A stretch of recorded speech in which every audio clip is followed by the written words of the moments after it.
Maximum Carnage, the video game, is a weirdly faithful adaptation of Maximum Carnage, the comic book. Both follow Spider-Man as he struggles to stop Carnage's killing spree across New York as Carnage amasses a posse of villains and even inspires the public to join in on the rioting and violence. And now, up against the wall and seemingly out of options, Spider-Man teams up with longtime enemy Venom, and the two of them assemble a ragtag team of morally gray scumbags to save New York City. It's a great synopsis for a video game premise, and for the most part, Maximum Carnage delivers. Well, exceedingly well, depending on your metric. What I mean is, most games adapted from other media are usually translated to better fit the medium of gaming. But Maximum Carnage aims to have you play through the source material almost one-to-one, so instead of a traditional level structure where you'll fight through a stage and then face a boss like most other beat-em-ups, you have these segments that are all just kind of strung together. So sometimes you'll get a sizable stretch of level to fight through, a bunch of groups of enemies, some kind of boss character, but other times you'll get one for like 13 seconds, like this one where you chase Demo Goblin through the rooftops. Even the secret rooms get introduced like they're a new zone, so I don't really know. A cool stylistic choice, though. The same principle also applies to the boss fights. In lieu of fighting a character once as the level's boss, like in a game like the X-Men arcade game, for example, you instead fight them whenever they show up in the storyline, which is a lot. Yeah, a problem I have with both of the Maximum Carnages, the book and the game that is that they can kind of feel like a slog. There are a lot of fight scenes throughout that result with one side retreating and seemingly little being accomplished. I mean, in the comic, the heroes and villains do learn about each other's powers and weaknesses, and they're constantly changing tactics and trying new things, shifting who has the upper hand overall, but in game form, it kind of just means you have to fight these guys over and over. And on one hand, that can feel like lazy padding, like they just copied and pasted these dudes and just put them everywhere all over the game, but when you consider the entirety of what the game sets out to do, it kind of makes complete sense. It's dutifully following the beats of the book, and to extrapolate on that even further, maybe even suggesting that the player needs to go through a similar process of testing out strategies and learning the strengths and weaknesses of the villains. That all said, for how strictly the game adheres to its paper counterpart, it can do a pretty poor job of conveying its story, which are handled by panels lifted straight from the original work, and paired excellently with this baseline.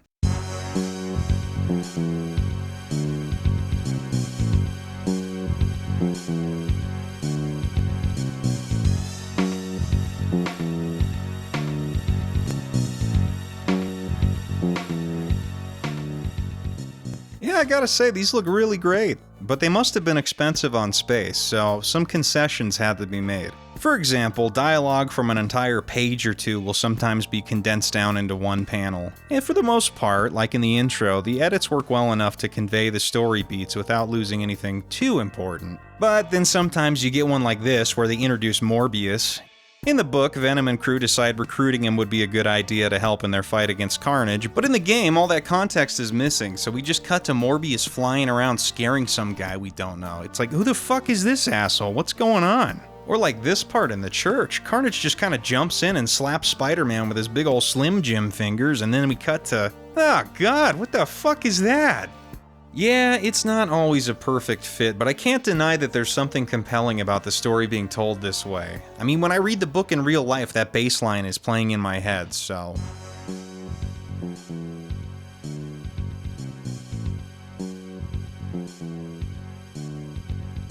I can only imagine playing this game as a kid without the book, just trying to piece together what was even happening in some of these scenes. It must have been really confusing. But still, each new one you were able to reach must have felt like such a neat reward for getting further into the game.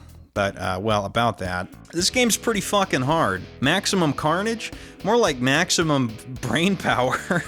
Your health can disappear real quick if you space out for even a second too long. And, it's a SNES era beat 'em up. You got lives and continues, and when they run out, that's it. Plus, most of the extra lives and continues are hidden in secret areas only accessible by knowing where to jump into or do some special move. Like this one in San Francisco where you need to do Venom's special in front of this ATM. Yeah, it's archaic, a design philosophy of old. However, at least at the time of this video's release, the internet still works well enough to find information on this game, so it's kind of whatever. Aside from some assist character power-ups, you have nothing but Spider-Man and Venom to carry you through. But not together, no, you gotta pick one or the other. Another strange choice. You'd assume the game about the story where Venom and Spider-Man team up would be a two-player game where you can, team up or whatever. Hell, even the sequel did this, and Spider-Man isn't even in that story. Now, instead you're given the option between the two characters at certain points throughout the game. Sometimes they each split off and have their own levels, like while Spider-Man is chasing Demo Goblin through Times Square, Venom confronts Carnage and crew in the park.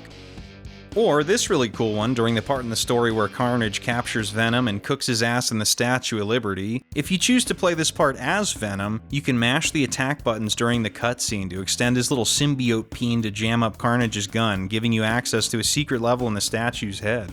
It's pretty cool. An interview with level designer Chun Wakong, which I'm sorry if I've said that shit wrong, confirms more or less that these branching pathways and the option to choose between Spider-Man and Venom was deliberately focused on instead of a multiplayer angle, saying he believed it to be a unique feature of the game to distinguish it from others of the genre. Well, that and he didn't feel too confident programming game logic with another player involved, I guess, so. It's actually a really cute interview. His passion for the game really shows through, and it gave me a new perspective on the difficulty of the game as coming from a place of love for the genre and an excitement to make something that could really test a seasoned beat-em-up player. It's linked in the description if you want to give it a read yourself. Anyways, the choice of hero is more than just an aesthetic one. Like you'd imagine, the two characters handle differently. Venom is slower and hits harder, and Spider-Man is quicker but does less damage. Both characters have standard jump and attack buttons. The attack button can be linked for a little 4-hit combo and done in the air for jump kicks. You can also press them together to do a special move that hits everyone around you and drains a little bit of your health. There's a grab too, which can be used to hold someone in place for a beating, or you can press up to lift them above your head and throw them, or even press back to toss them behind you, which is really useful if anybody tries to sneak up while you're grappling. Of course, in standard beat-em-up fashion, people are not the only thing you can pick up and toss. Several rocks, barrels, and other heavy objects dot the levels. You can also double tap left or right to run, and while running you can do a shoulder charge style move to knock enemies down.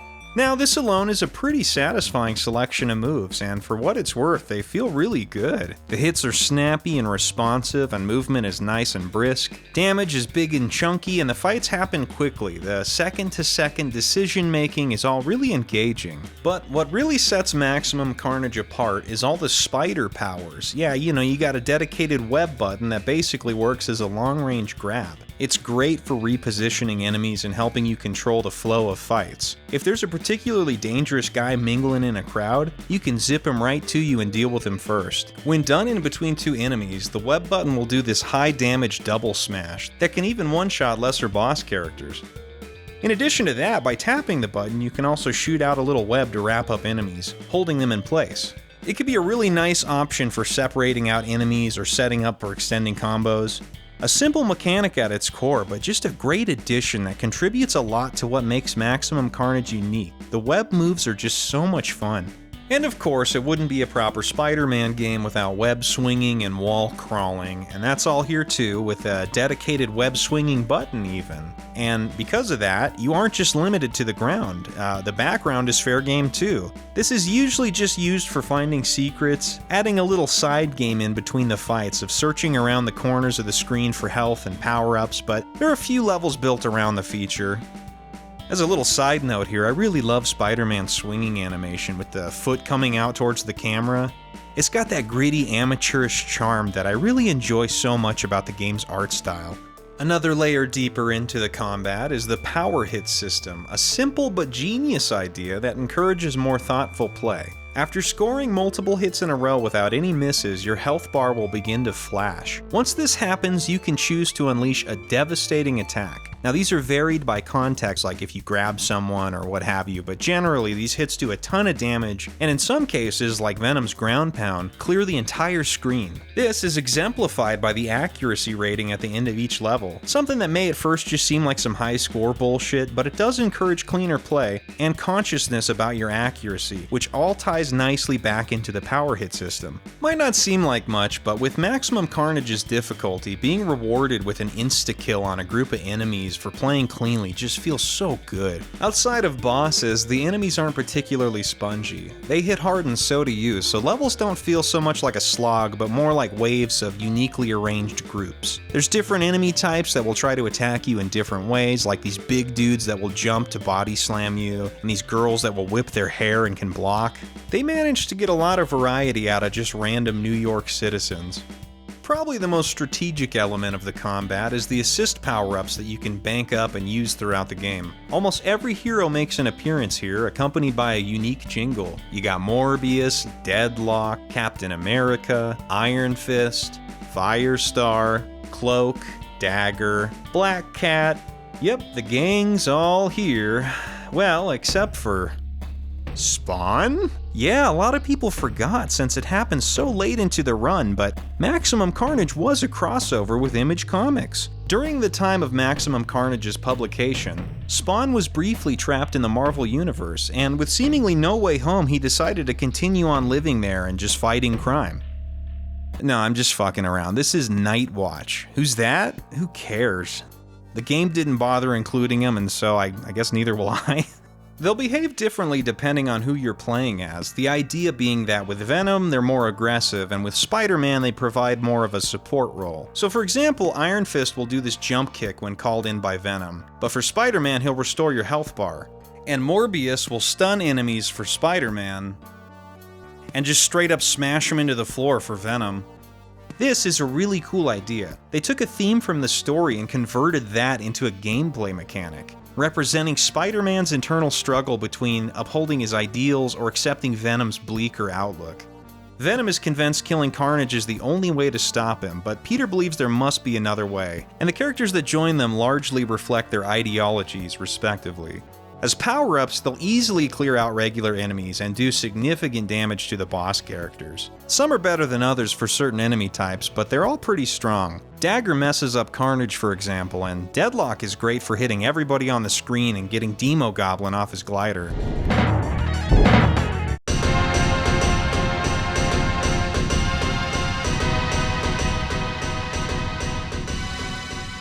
Nice theme there, pal. They add a good risk-reward dynamic. Do you save them for maybe a harder fight later, or do you burn them now to maybe save a few lives and skip through a boss fight? Because some of them will all but one-shot these guys. Of course, Spidey isn't the only one who brought some friends along. As I mentioned, you'll be getting very familiar with Carnage's insane clown posse. Among them are Doppelganger, who's some monster version of Spider-Man left over from like Secret Wars or some shit. In the comic, Spider-Man notes how he likes to wildly leap at him, and sure enough, in the game, that's exactly how he fights. Oh, fuck. That and shooting barbed webbing at you. There's also a little performative kick he does where it looks kind of like he's sticking the landing. And he's also got a grab that sucks. Seriously, I don't know how to deal with this. Don't get grabbed, that was my best strategy, and that only worked like half the time. There's also Demo Goblin, some demon that was ripped out of a guy that was the Hobgoblin or something. Comics are a mess. He flies around on his glider throwing bombs, and when you do get him on the ground, he attacks so fast he'll interrupt your combo. Allegedly, you can outspace him and sneak a combo off in there, but it was unreliable for me. Jump kick seems to work pretty well for him. This green piece of shit is Carrion. Look, I don't even know. He's a diseased clone of this guy the Jackal, or he isn't, or something. In both comic and game, he floats around grabbing people's heads and doing them Last Crusader style. He'll never be on the ground, so you just gotta jump kick him. I thought his hurt box was just really buggy or something, because it feels like every other hit would just completely miss him for seemingly no reason, but turns out intangibility is one of his powers. So I guess props to the devs for attention to detail. He's really more of an annoyance than anything too serious. Part of my strategy in a few of the fights was to leave this guy alive till the end so I could avoid fighting two characters that were stronger at the same time. Even in the book, this guy just shows up, and I mean like really just shows up, wafting up out of the sewer like a thick smell. The story is really not interested in explaining who this guy is or where he came from, and I mean even Carnage basically says like, I don't know, who gives a shit, he's here now. And lastly, but also firstly, because she's the first one that Carnage recruits, is new character Shriek, a mutant with sonic and psychic powers. She's responsible for inciting the citywide riots by using her abilities to spread violent emotions through the citizens. It's the reason you're beating the shit out of so many random pedestrians like these umbrella guys, for example.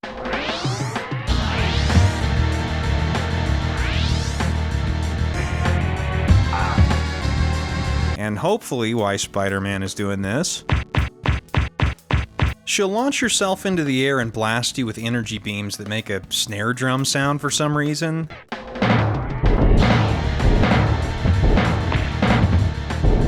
Yeah, the webbing makes this sound too. It's one of the strangest choices in the game. I mean, none of the other sounds are this jarring or weird. They're pretty good, actually. But anyway, she's the only boss susceptible to the web grab, so she's kinda easy to clown on. Yeah, I guess Spider-Man's just got a knack for it. Of course, Carnage himself makes an appearance here and there before finally taking his place as the final boss. Most of the time he's used more like a hazard or an obstacle than something you're supposed to actually deal with. Check out this fake out they do after you beat him the first time.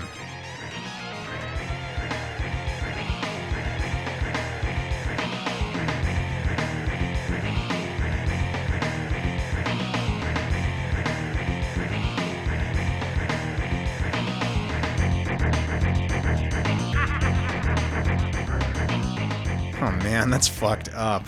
This is based on a moment from the book, but to use it to tease the end of the game here is such a fun choice. Of course, when he does come back for real, he's no joke.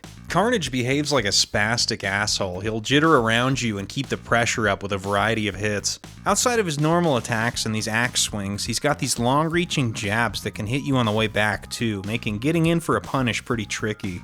He's also got a running windmill attack that can one-shot you if you get caught up in it. There's also this web-swinging style move, but it mostly seems like a way for him to be evasive than an actual attack. The fight with him is an absolute drag. You can no longer use the assist characters at this point, and instead can swap between Spider-Man and Venom on the fly. Luckily for you, when you swap, you get a few seconds of invincibility that you can use to try and cheat some free hits in against him. The best strategy I could find was to sidestep this windmill attack and then step in behind him to land a couple of hits. You won't really do any damage unless you can get a full combo or a power hit in, but it'll work eventually.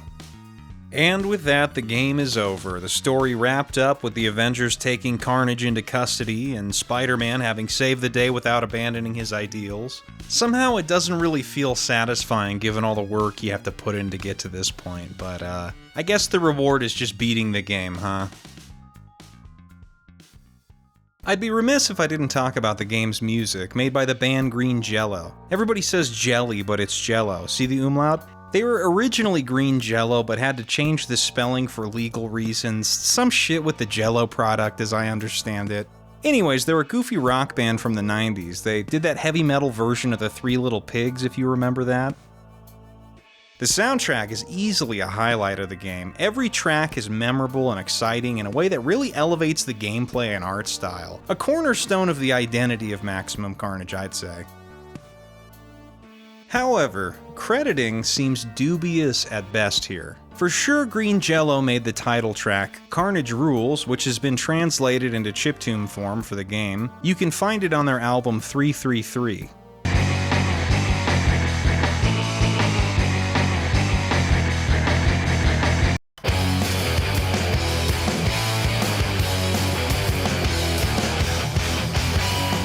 Now, it is possible they made some of these other tracks too, I'm not sure, but straight up the Black Sabbath song Mob Rules is in this game and there's seemingly no mention or credit for them.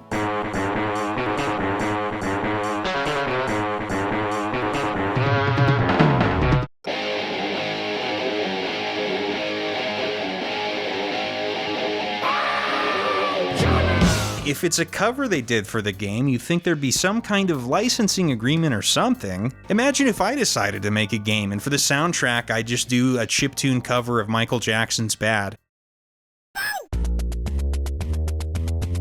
You know, and then I just turn around and go, yeah, I made this. Weirder still is you can purchase a vinyl printing of this game's soundtrack. Cool, right? Well, no. It's not the undigitized songs, it's just the game's soundtrack. The same shit you'd find typing Maximum Carnage SNES OST into YouTube. I guess it's not false advertising or anything, and there's a precedent for this too. Game soundtracks have come out like this, but it just feels so weird to say, hey, this band made all the music for this game, here's the soundtrack, and then it's not the source material that the game's music was supposedly digitized from, it's just the digitized songs from the game. And yeah, that Black Sabbath song is on here too. I wonder if they ever had to pay any royalties or if anyone even noticed anything. Well, some listings of it online note Chris JoJo as the musician, and going to his IMDb page seems to confirm he did work on the game. Plus, here's a comment from some guy claiming that it was all a marketing stunt from Acclaim and that Chris JoJo really did do the majority of the soundtrack for whatever that's worth. I don't know, there's certainly something fishy going on here, and that's maybe an investigation for another day. Well, regardless, the way the music is rendered on both consoles is ugly in this way that really suits the material. There's almost a digital grime to the sound font they chose for some of these instruments. It's just good angular rock and roll stuff that elevates the gameplay and visuals, the glue that congeals everything together. As far as the different versions, the SNES soundtrack is hands down better. There just seems to be a missing channel or something on the Genesis version, and overall the tracks just feel more simplistic and less rich.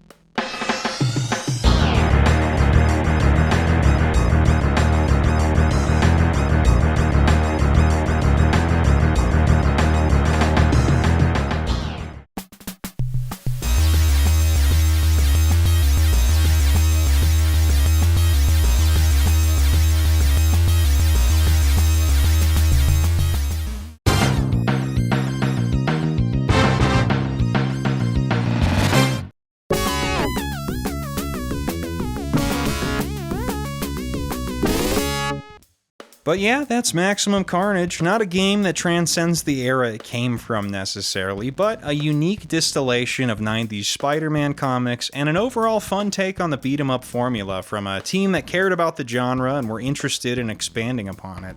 Beyond its loud presentation and recognizable branding, it's a game with enough mechanical depth and personality to stand up on its own merits. And so yeah, maybe you can't say that it stood the test of time exactly, but Maximum Carnage weathered it pretty damn well. Excelsior, superfans!